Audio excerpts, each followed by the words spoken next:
Hello everyone, my name is Rohit Rao Gautam. कैसे हैं आप सब?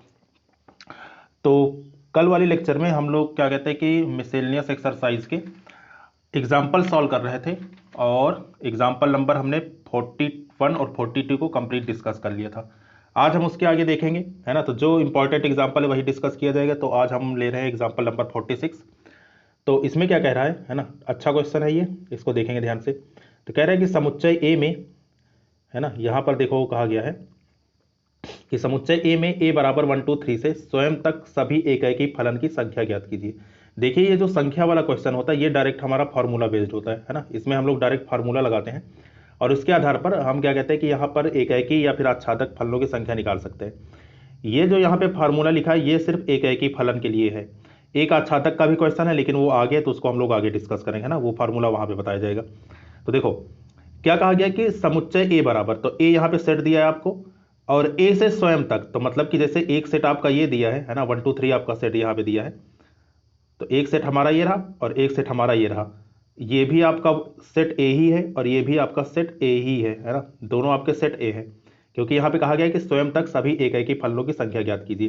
तो देखिए इसके लिए फार्मूला क्या है, फार्मूला पहले समझते हैं। तो फार्मूले में कहा गया है कि यदि समुच्चय ए में m तथा समुच्चय बी में n अवयव हो, मतलब कि मान लीजिए कि ये आपका सेट ए है ना, उसमें आपके n एलिमेंट है और समुच्चय बी में हमारे n एलिमेंट है। तो समुच्चय ए से बी में कुल एकेकी फलनों की संख्या है ना, तो जो हमारे टोटल नंबर ऑफ फंक्शंस होते हैं, है ना, वन वन फंक्शन में, तो वो क्या होता है, इसके लिए दो कंडीशन है ना। पहला कंडीशन क्या है कि अगर n का मतलब क्या है, n का मतलब कि सेट बी में जो अवयव है ना। n का मतलब क्या है, n का मतलब जो सेट बी में हमारे अवयव है। ठीक, यहाँ पे मैं लिख देता हूँ, जैसे सेट ए में हमारे रहेंगे m एलिमेंट और सेट बी में हमारे रहेंगे n एलिमेंट। ठीक, तो क्या कहा गया कि समुच्चय बी में अगर n अवयव हो, ठीक है, तो ए से बी में कुल एकेकी फलनों की संख्या क्या होती है। पहला कंडीशन है अगर n हमारा, ठीक, ग्रेटर देन और इक्वल टू किसके, m के, मतलब ये जो सेट बी के एलिमेंट है ना, अगर ये बड़ा है या बराबर है किससे, m से, तब फार्मूला हम लोग ये यूज करेंगे, है ना। तब फार्मूला क्या होता है, तब फार्मूला होता है NPM, है ना। NPM, पी का मतलब क्या है, पी का मतलब परमुटेशन होता है ना, जो कि हम लोग परमुटेशन में सीखे हैं। तो इसका फार्मूला क्या होगा, है ना, ये चीज आपको पता होगी कि NPR, है ना। NPR का जो फार्मूला होता है वही हम यूज करते हैं यहाँ पे। तो NPR बराबर किसके होता है, factorial n upon factorial n minus R के, है ना। ये हमारा NPR का फार्मूला होता है। तो उसी पे यहाँ पे अगर क्या कहते हैं कि जो हमारा n है, ठीक, जो हमारा n है यहाँ पे, ये बड़ा है या बराबर है m से, ठीक है, मतलब कि सेट b का एलिमेंट बड़ा है या बराबर है सेट a के एलिमेंट से, तब हम NPM का फार्मूला यूज करेंगे। ये रहा पहला फार्मूला। दूसरा, अगर n का मान, ठीक है, n का मान मतलब कि सेट b में जो एलिमेंट है ना, वो अगर छोटा हो जाए सेट a के एलिमेंट से, है ना, तब हम क्या कहेंगे, तब हम कहेंगे उसका जो आंसर होगा, मतलब एकेकी फलनों की संख्या होगी, वो क्या होगी, वो जीरो होगी। तो ये दो कंडीशन है हमारी।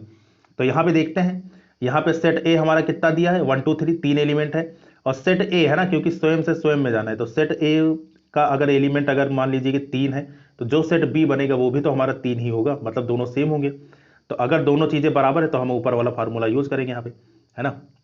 तो ऊपर वाले के हिसाब से क्वेश्चन को जब करेंगे तब देखिएगा यहाँ पे। तो यहाँ पे हम मान लेते हैं कि एन ए बराबर कितना है, 1 2 3 है और बी बराबर भी 1 2 3 ही है आपका, है ना। तो यहाँ पर ए में कितने एलिमेंट हैं आपके, है ना, ए में आपके एम, है ना, यहाँ पे एम। तो एम बराबर आपके कितने एलिमेंट हैं, 3 है। और यहाँ पे सेट बी में एन, एन बराबर कितने एलिमेंट है, 3 एलिमेंट है, दोनों में बराबर है। तो एकेकी फलन की संख्या क्या हो जाएगी, NPM होती है फार्मूला, है ना। एकेकी फलनों की संख्या क्या होती है, NPM। क्योंकि n और m बराबर है तो यहाँ पे हमने लिख दिया, है ना। तो ये कितना हो गया, ये हमारा हो गया NPM, मतलब कि 3p3। तो NPN का मान कितना होता है, अगर ये दोनों संख्याएं आपकी बराबर है तो इसको हम डायरेक्टली क्या लिख सकते हैं, इसको हम डायरेक्टली फैक्टोरियल n या फिर फैक्टोरियल 3 लिख सकते हैं। अगर उससे ना समझ में आए तो यहाँ पे आप सूत्र से इसको खोल सकते हैं, है ना, कि NPR बराबर किसके होगा, factorial n upon factorial n minus R. तो यहाँ पर ठीक, यहाँ पर ये 3 से 3 आपका कैंसिल हो जाएगा, है ना, नीचे डिनोमिनेटर में ये यहाँ पे 3 से 3 कैंसिल हो गया। ठीक, यहाँ पर ये 3 से 3 कैंसिल, तो नीचे कितना बचा, जीरो, और फैक्टोरियल जीरो की वैल्यू कितनी होती है, 1। तो मतलब कि हमारा कितना आ गया ऊपर, फैक्टोरियल 3 आ गया, और फैक्टोरियल 3 की वैल्यू कितनी होती है, 6 होती है। तो मतलब कि एकाएकी फलन की संख्या कितनी हो गई हमारी, एकाएकी फलन की संख्या 6 हो गई। ठीक, तो ये हमारा क्वेश्चन था डायरेक्टली फार्मूला बेस्ड। अगर ये फार्मूला आपको पता है तो इस टाइप के क्वेश्चन 1 नंबर में पूछे जाते हैं ना, इसको डायरेक्टली आप लोग सॉल्व कर सकते हैं। अगला क्वेश्चन है, तो ये तो हमारा रहा ठीक, ये हमारे एग्जाम्पल नंबर 46 रहा। अब आते हैं विविध प्रश्नावली पर। विविध प्रश्नावली पर वही क्वेश्चन सॉल्व किए गए हैं जो कि आपके सिलेबस में है ठीक। तो सिलेबस के हिसाब से यहाँ पर चीज़ें छाटी गई। तो इसका क्वेश्चन नंबर 4 है ना, ये हमारे सिलेबस का हिस्सा है, तो ये क्वेश्चन हम लोग डिस्कस कर लेते हैं।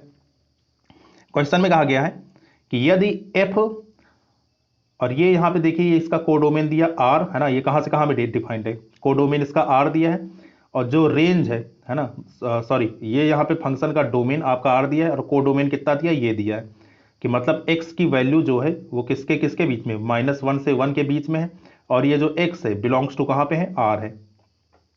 r का मतलब क्या हुआ कि ये जो x वाला हमारा सेट बनेगा है ना, ये जो हमारा फंक्शन का कोडोमेन बनेगा, कोडोमेन कुछ ऐसा बनेगा, यहाँ पे -1 यहाँ पे 1, और इसके बीच में सारी संख्याएं है ना, जितने भी दशमलव संख्याएं होती हैं वो सब रहेंगी, क्योंकि x बिलोंग्स टू r है ना, तो इसलिए यहाँ पर तो मतलब कि क्या है क्वेश्चन में कहने का मतलब ये है कि जो फंक्शन दिया है हमारा, ठीक 1 मिनट,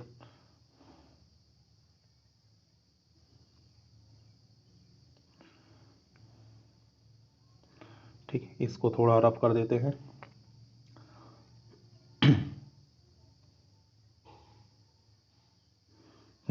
अब यहाँ पे देखो जो क्वेश्चन हमारा दिया है वो क्वेश्चन हमारा क्या दिया है, हमारा क्वेश्चन दिया f(x) बराबर x/1 plus mod x, x belongs to r द्वारा परिभाषित फलन एकाकी अघातक है, मतलब हमें 1 1 ऑन 2 सिद्ध करना है इसको है ना। तो देखिए यहाँ पे क्वेश्चन करने का तरीका क्या रहेगा। तो सबसे पहले क्वेश्चन में अगर हम देखें तो ये जो मॉड वाले क्वेश्चन होते हैं ना, इसको हम लोग ब्रेक करते हैं। तो यहाँ पे मॉड x आपका लिखा है, तो इसको हम लोग 2 में ब्रेक करेंगे।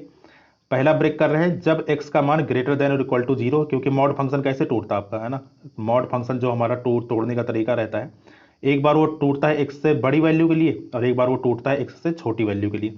अगर x से बड़ी वैल्यू है तो जो हमारा मॉड x है ना, वो किस में ब्रेक होता है, प्लस के x में। अगर x से छोटी वैल्यू है तो मॉड x किस में ब्रेक होता है आपका, -x में।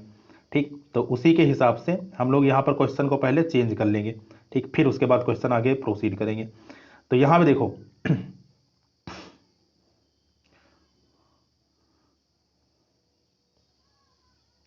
ठीक, हाँ अब यहाँ पे देखिएगा, तो जब x का मान 0 से बड़ा या बराबर है, मतलब x हमारा पॉजिटिव है, तो ये जो मॉड है ये किस में टूटेगा, ये टूट गया हमारा प्लस में, तो ऊपर x बटे 1 प्लस x, ठीक है। फिर इसके बाद देखना, इसके बाद जब x का मान 0 से छोटा है, मतलब x कैसा है हमारा निगेटिव है, ऋणात्मक है, तब मॉड x किस में टूटेगा, -x में टूटेगा। तो नीचे कितना आ गया, x/1 - x, ठीक है। तो अब यहाँ पे देखो, यहाँ पे क्योंकि दो अलग अलग कंडीशन है, जब x का मान 0 से बड़ा या बराबर है तब फंक्शन हमारा ये है, और जब x का मान 0 से छोटा है तब फंक्शन हमारा ये है। तो इस टाइप के क्वेश्चन में हम लोग क्या करते हैं, केस बनाकर इसको सॉल्व करते हैं है ना, अलग अलग केसेस देखते हैं और फिर उसके हिसाब से क्वेश्चन यहाँ पे सॉल्व किया जाता है। तो हमने क्या किया, हमने 2 संख्याएं ले ली है ना, कि माना x1, x2 belongs to r, ठीक, r मतलब कहाँ से, डोमेन से, ये हमने संख्या ले ली यहाँ पे, ठीक। इसके बाद पहला केस हम लोग मान के चल रहे हैं कि जब x1 और x2 क्या है, धनात्मक है। तो अगर x1 और x2 धनात्मक है तो उसके हिसाब से हम लोग fx1 और fx2 यहाँ पे निकाल लेते हैं और दोनों को इक्वेट करा देंगे, है ना। तो यहाँ पर हमने क्या किया, x1 और x2 धनात्मक है तो हमारा धनात्मक वाला फंक्शन काम करेगा। तो हमारा धनात्मक वाला फंक्शन क्या था, हमारा फंक्शन था x बटे 1 प्लस x, ठीक, ये हमारा फंक्शन था धनात्मक वाला। अब इसके बाद देखना, fx1 हमने निकाल लिया, तो यहाँ पर x की जगह क्या रखा है, x1, तो x1 बटे 1 प्लस x1 ये आपका हो चुका। इसी प्रकार fx2 निकाले, x की जगह x2 रखने तो कितना हो गया, x/1 प्लस x2, ठीक। तो इन दोनों को 100 बराबर किया, यहाँ पे fx1 बराबर fx2 के किया, तो x1 बटे 1 प्लस x1 बराबर x2 बटे 1 प्लस x2, ये हमारा हो गया, ठीक। इसके बाद इसका मल्टीप्लाई यहाँ पे और इसका मल्टीप्लाई यहाँ पे, मतलब कि तिर्यक गुणा यहाँ पे लगाए। तो तिर्यक गुणा जब लगाएंगे तो x1 ब्रैकेट में 1 प्लस x2 बराबर इसका गुणा जब इससे हुआ तो x2 ब्रैकेट में 1 प्लस x1, इसको सॉल्व किया, ब्रैकेट ऑन किया, है ना। तो यहाँ पर ये x1 x2 और ये x1 x2 कैंसिल हो गया, तो यहाँ से क्या निकला हमारा, x1 बराबर x2 निकला। तो x1 बराबर x2 निकले, मतलब फंक्शन हमारा कैसा है, एकाकी है। तो यहाँ पे इस कंडीशन में तो हमारा एकाकी देखने को मिला। अब देखते हैं बाकी के केसेस में भी क्या ये फंक्शन हमारा एकाकी है। तो सेकंड केस हमने यहाँ पे लिया है, पहला केस क्या था, जब दोनों धनात्मक थे, अब की बार क्या है, दोनों ऋणात्मक है। तो सेकंड केस में हमने दोनों यहाँ पे ऋणात्मक ले लिए। अब इसके बाद देखना, फिर उसी प्रकार हमने fx1 निकाला। तो अब जब हमारा क्या कहते हैं कि x ऋणात्मक था, है ना, x की वैल्यू जब 0 से छोटी थी तब फंक्शन क्या था, तब फंक्शन हमारा था x अपॉन 1 माइनस एक्स। ठीक, ये हमारा फंक्शन था, ये बात समझ में आई, x अपॉन 1 माइनस एक्स। तो इसी के हिसाब से हमने क्या किया, यहाँ पे fx1 और fx2 निकाला है ना। तो fx1 कैसे निकलेगा, x की जगह x1 रखने पर हमारा ये बना x1 अपॉन 1 माइनस x1, और इसी प्रकार fx2 कैसे निकलेगा, x2 अपॉन 1 माइनस x2, है ना। मेरे ख्याल से इसमें किसी कोई दिक्कत नहीं होगी, है ना, क्योंकि ये चीज़ हम लोग पहले कर चुके, इसलिए यहाँ पे थोड़ी स्पीड हम बढ़ा के रखें, है ना, समझाने का तरीका थोड़ा यहाँ पे तेज है। फिर इसके बाद क्या करेंगे, दोनों को इक्वेट कराएंगे, fx1 बराबर fx2 के किया, फिर से वही काम, है ना, यहाँ पे इससे इसका मल्टीप्लाई, इससे इसका मल्टीप्लाई, इसको सॉल्व किया, तो सॉल्व करने पर हमारा जो रिजल्ट निकला वो क्या निकला, x1 बराबर x2 निकला। तो जैसे ही रिजल्ट हमारा x1 बराबर x2 निकला, तो मतलब कि यहाँ भी फंक्शन हमारा कैसा है, एकाएकी है। दो जगह से तो ये पास हो गया, है ना। थर्ड केस अब देखते हैं, थर्ड केस में क्या सीन है। तो तीसरा केस है हमारा, जब x1 हमारा क्या है, धनात्मक है, और x2 हमारा क्या है, ऋणात्मक है। ठीक, तो यहाँ पे देखो लिखा है x1 पॉजिटिव और यहाँ पे लिखा है x2 निगेटिव। ठीक, तो एक हमारा धनात्मक, एक हमारा ऋणात्मक। आप चाहे तो x2 को क्या कहते हैं कि पॉजिटिव ले सकते हैं, इसको निगेटिव ले सकते हैं ना, इससे कोई फर्क नहीं पड़ता, मैंने आपको बताया था ये चीज। फिर हमने fx1 निकाला, ठीक है, तो fx1 क्या होगा, x1 अपॉन 1 प्लस x2। फिर x1 fx2 निकाला, fx2 क्या होगा, x2 अपॉन 1 माइनस x2। ठीक, इन दोनों को यहाँ पे सॉल्व किया। तो जब यहाँ पे इन दोनों को सॉल्व किया मैंने, मतलब कि दोनों को बराबर करवाया, है ना, तो फिर से x1 अपॉन 1 प्लस x1 मतलब fx1 की वैल्यू, और x2 upon 1 minus x2 fx2 की वैल्यू। फिर से यहाँ पे क्या होगा, क्रॉस मल्टीप्लाई होगा, ठीक है, इसका गुणा इसके साथ, ठीक, और इसका गुणा इसके साथ, दोनों यहाँ पे गुणा करवाए हम लोग। तो कितना आ गया, x1 ब्रैकेट में 1 माइनस x2 बराबर x2 ब्रैकेट में 1 प्लस x1। इसको जब सॉल्व करोगे, है ना, मतलब कि ब्रैकेट खोल के x1 x2 एक तरफ कर लेंगे, यहाँ पे x1 माइनस x2 मैंने एक तरफ कर लिया, और यहाँ पर x1 x2 और प्लस x1, ये माइनस वाला इधर गया तो क्या हो गया, प्लस हो गया, दोनों जाके जुड़ जाएंगे। तब यहाँ पे देखो क्या हुआ, ठीक, इसके बाद यहां पर ये चीज जोड़ के, है ना, x1 इंटू x2 है ये, है ना, यहाँ पे माइनस नहीं, ये चीज x1 इंटू x2 है, x1 x2 plus x1 x2 क्या बन गया हमारा, 2x1 x2 बन गया, और ये x1 माइनस x2 यहां पर ये ऐसे लिखा गया है। ठीक, अब इसके बाद देखो ये वाली जो चीज है, ठीक, ये वाली चीज हमारी धनात्मक है। कैसे धनात्मक है, इसको जरा समझना ध्यान से। हमने क्वेश्चन में क्या माना है, हमने क्वेश्चन में माना है कि x1 हमारा कैसा है, x1 हमारा पॉजिटिव है, मतलब कि धनात्मक है। तो धनात्मक, तो इसको मैं कोई संख्या मान लेता हूं, मान लो कि मैंने इसको माना 3। ठीक, फिर x2 के लिए मैंने क्या माना, ये मैंने निगेटिव माना, है ना। निगेटिव के लिए मान लो कि कोई भी ऋणात्मक संख्या ले लेता हूं मैं, मान लीजिए मैंने ले लिया -4। इन दोनों को जब घटाओगे, x1 माइनस x2 जैसे ही आप करोगे, तो अब जरा ये बताओ, x1 माइनस x2 जब सॉल्व होगा, ठीक है, तो कितना आएगा, x1 की वैल्यू 3, ये माइनस, और फिर x2 की वैल्यू कितनी, -4। तो ये कितना हो जाएगा सॉल्व, कि ये हो गया कितना, 7। तो 7 कैसा है हमारा, पॉजिटिव है। तो इसका मतलब ये है कि अगर x1 आपका पॉजिटिव है और x2 आपका निगेटिव है ना, x1 अगर पॉजिटिव है, x2 आपका निगेटिव है, तो जो यहां से रिजल्ट देखने को मिलेगा वो कैसा देखने को मिलेगा, धनात्मक देखने को मिलेगा। ठीक, ये बात समझ में। अब इसके बाद देखो इधर राइट हैंड साइड में क्या लिखा, 2x1 x2, तो इसको जरा समझो। तो यहां पे मैंने लिखा 2x1 x2। ठीक, तो फिर से वही चीज हम लोग मान के चलते हैं, जो हमने x1 की वैल्यू ली थी, x1 की वैल्यू कितनी ली थी, x1 की वैल्यू हमने 3 ली थी, और x2 की वैल्यू कितनी ली थी, -4 ली थी। अब जरा ये बताओ, ये सॉल्व होकर कितना आएगा, माइनस ही तो संख्या आएगी, है ना, माइनस में कितना आ जाएगा, 24 आ जाएगा। तो ये हमारा क्या निकलेगा, निगेटिव निकलेगा। तो इसका मतलब क्या हुआ कि जो हमारा राइट हैंड साइड है वो हमेशा कैसा होगा, निगेटिव होगा, जो हमारा लेफ्ट हैंड साइड वो कैसा होगा, पॉजिटिव होगा। मतलब एक तरफ धनात्मक और एक तरफ क्या होगा, ऋणात्मक। ठीक है, एक तरफ हमारा पॉजिटिव और दूसरी तरफ हमारा क्या होगा, निगेटिव। तो ये दोनों चीजें तो कभी बराबर होंगी नहीं, है ना। आपको पता है कि कोई भी धनात्मक संख्या किसी भी ऋणात्मक संख्या के कभी भी बराबर नहीं होती, है ना। तो पॉजिटिव आपका बराबर नहीं होगा किसके, निगेटिव के। तो मतलब ये हमारा क्या है, ये चीज हमारी पॉसिबल ही नहीं है।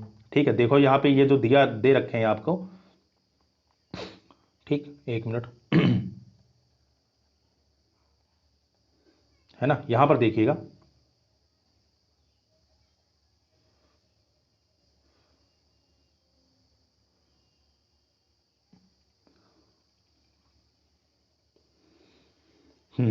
देखो यहां पर क्वेश्चन में हमारा निकला क्या है, हमारा तो लेकिन ये बराबर निकल आया था, है ना, जो कि संभव थोड़ी भाई, कोई भी धनात्मक संख्या किसी भी ऋणात्मक संख्या बराबर नहीं हो सकती, है ना। तो इसलिए हमने क्या लिखा, नॉट पॉसिबल लिखा।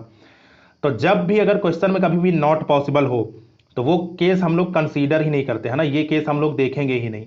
तो मतलब कि हमारे बचे खुचे केस कितने रहे, 2 केस रहे, पहला केस और दूसरा केस। तो दूसरे केस में भी हमारा कैसा निकला, क्या कहते हैं कि एक ही निकला, और पहले केस में भी हमारा एक ही निकला। जबकि जो तीसरा केस है ना, तीसरा केस हमारा कैसा निकल गया, नॉट पॉसिबल, मतलब कि असंभव वाला केस निकल गया। तो इसको तो हम छोड़ देंगे, है ना, इसको तो हम काउंट ही नहीं करेंगे। तो हमारे कितने केस बचे, 2 केस है, और दोनों जगह क्या है, हमारा मामला पास है। तो इसलिए फलन हमारा कैसा होगा, फलन हमारा एक ही होगा। अब जरा देखो ध्यान से, यहां पर कंफ्यूजन होती है।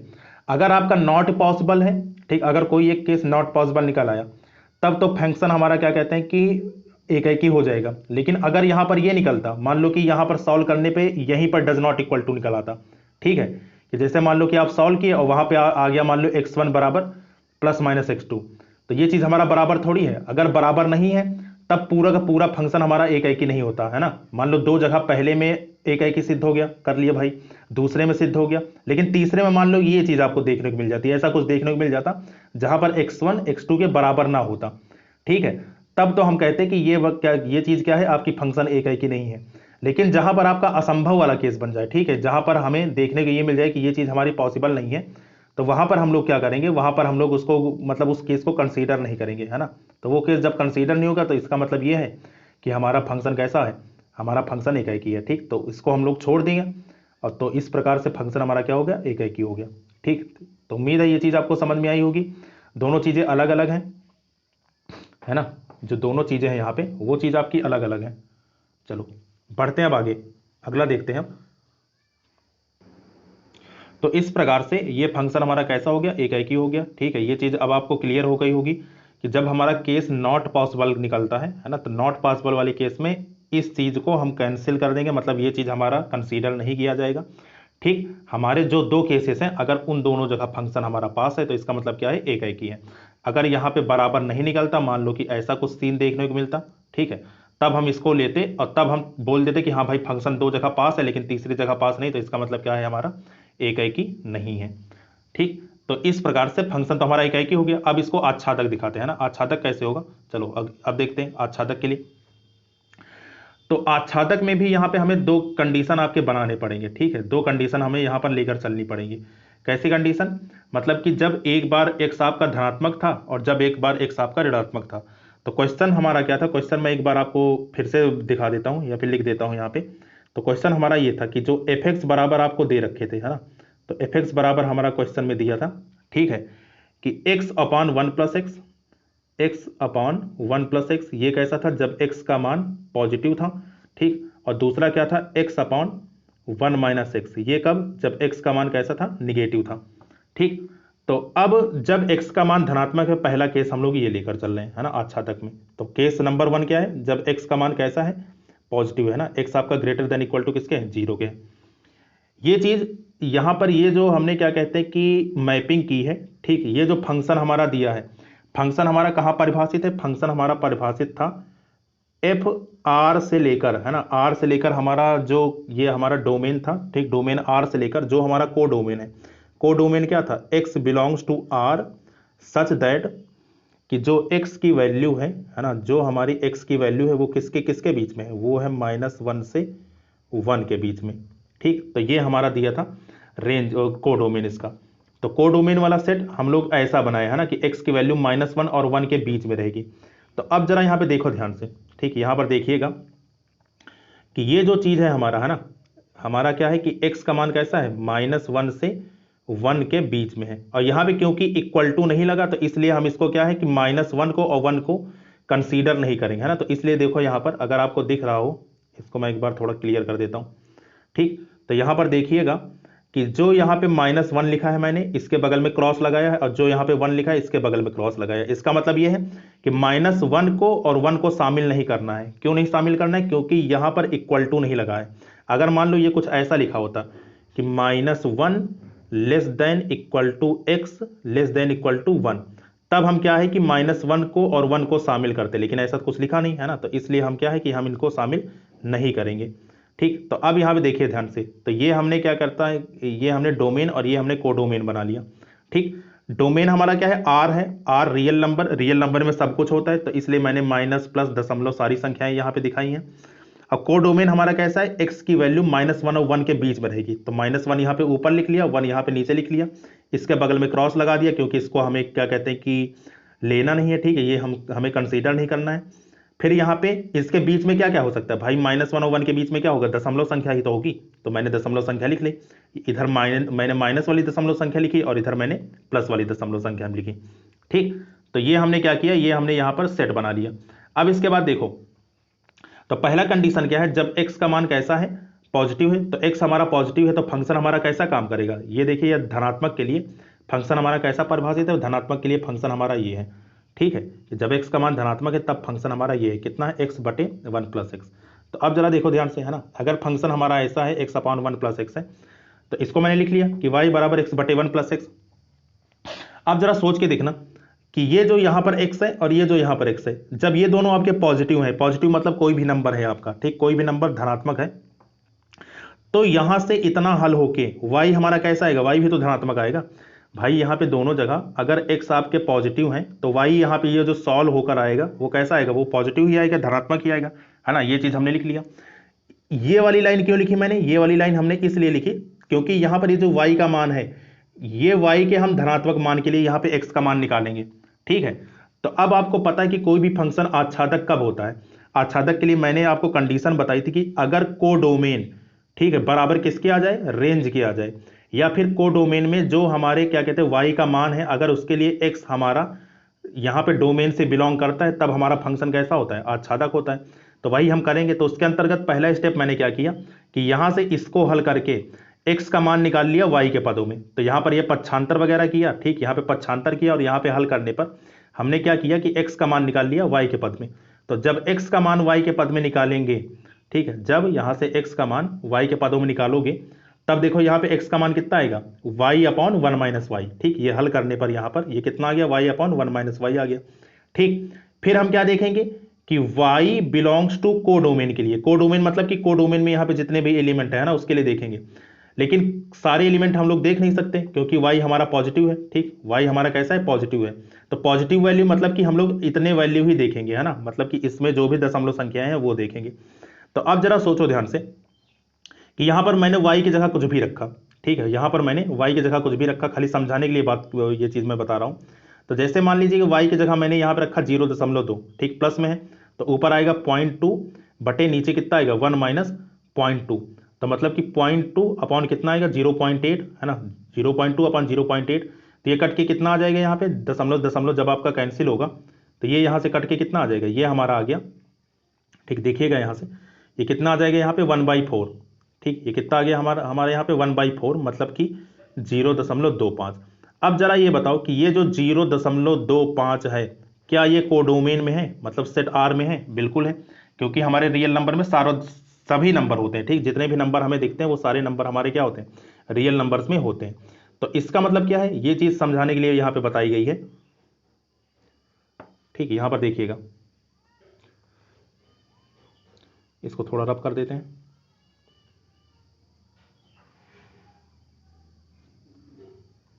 ठीक, हाँ, अब देखो, तो ये चीज यहां पर इसी के लिए समझाने के लिए बताई गई कि हम यहां पे लिख सकते हैं कि प्रत्येक 0 is greater less than equal to y is less than 1, मतलब कि यहां पे 0 और ये वाली लाइन क्यों लिखी गई, इसके लिए समझना, क्योंकि y हमारा पॉजिटिव है ना, y पॉजिटिव मतलब कि y का मान क्या है, ग्रेटर देन इक्वल टू किसके है आएगा, 0 के आएगा।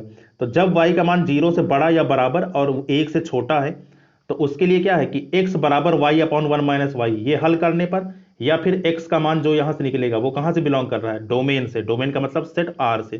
तो इस स्थिति में, है ना, जो पहला कंडीशन हमने लिया, इस स्थिति में हमारा फलन कैसा निकल गया, फलन हमारा आच्छादक निकल गया। ठीक, तो ये तो रहा हमारा फर्स्ट कंडीशन। सेकंड कंडीशन हम लोग देखते हैं, है ना, केस नंबर 2 देखते हैं। तो केस नंबर 2 क्या है, अब की बार हमने क्या लिया, x का मान 0 से कम लिया है। तो जब x का मान 0 से कम होगा, अब जरा सोचो ध्यान से कि ये जो x है, ऊपर वाला x कैसा है, ऋणात्मक है। तो अगर ऊपर वाली संख्या ऋणात्मक आ गई और नीचे वाली भी संख्या आपकी ऋणात्मक है, तो नीचे तो माइनस माइनस प्लस हो जाएगा, लेकिन ऊपर क्या रहेगा, माइनस रहेगा। तो इसका मतलब जब x का मान 0 से छोटा है ना, x निगेटिव है आपका, तो y भी कैसा होगा, हमारा निगेटिव ही होगा। ठीक, तो इन दोनों कंडीशन में हम क्या कहते हैं, क्वेश्चन हम सॉल्व करेंगे। तो जब x का मान निगेटिव, तो y का मान कैसा हो गया, निगेटिव हो गया। फिर हमने इसको क्या किया, x का मान निकाला यहां से y के पद में, मतलब y को रखा एक तरफ और x को रखा दूसरी तरफ, पक्षांतर वगैरह करके इसको सॉल्व किया। तो x की वैल्यू यहां से कितना देखने को मिला, x की वैल्यू हमें देखने को मिली y/1 + y। अब हम सोचेंगे कि क्या y बिलोंग्स टू को डोमेन के लिए x हमारा डोमेन से बिलोंग कर रहा है। ठीक, तो यहां पर भी देखना y का मान क्या आएगा, y का मान हमारा निगेटिव है। निगेटिव का मतलब क्या है कि y जो है वो हमारा -1 से बड़ा है और क्या है, 0 से छोटा है। ठीक, क्योंकि यहां पे देखिएगा y का मान निगेटिव है ना, तो y का मान निगेटिव कब होगा, जब y का मान -1 से बड़ा और 0 से छोटा है। तो -1 से बड़ा और 0 से छोटा किसी भी मान के लिए जब आप यहाँ पे सोचेंगे, ठीक, तो यहाँ पर देखिएगा -1 से बड़ा और 0 से छोटा, मतलब कि ये वाली वैल्यूज है ना, इसके लिए जब हम रख के सॉल्व करेंगे तो जो भी यहाँ पे वैल्यू आएगी वो हमारा डोमेन में होगा ही होगा।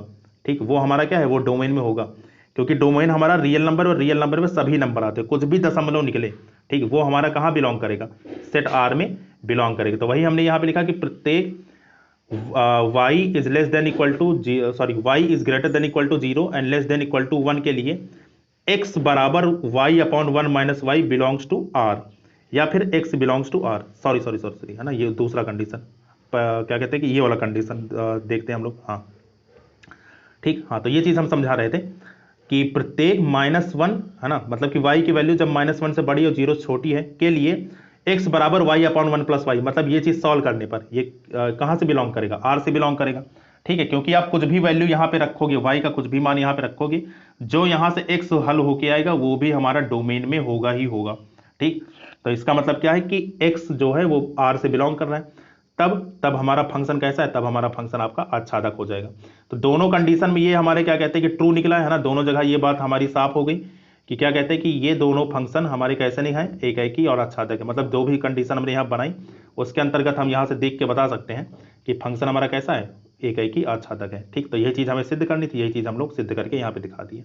ठीक, तो ये क्या हो गया आपका, हेंस प्रूव्ड हो गया। अगला कंडीशन देखते हैं, क्वेश्चन नंबर 5 है ना।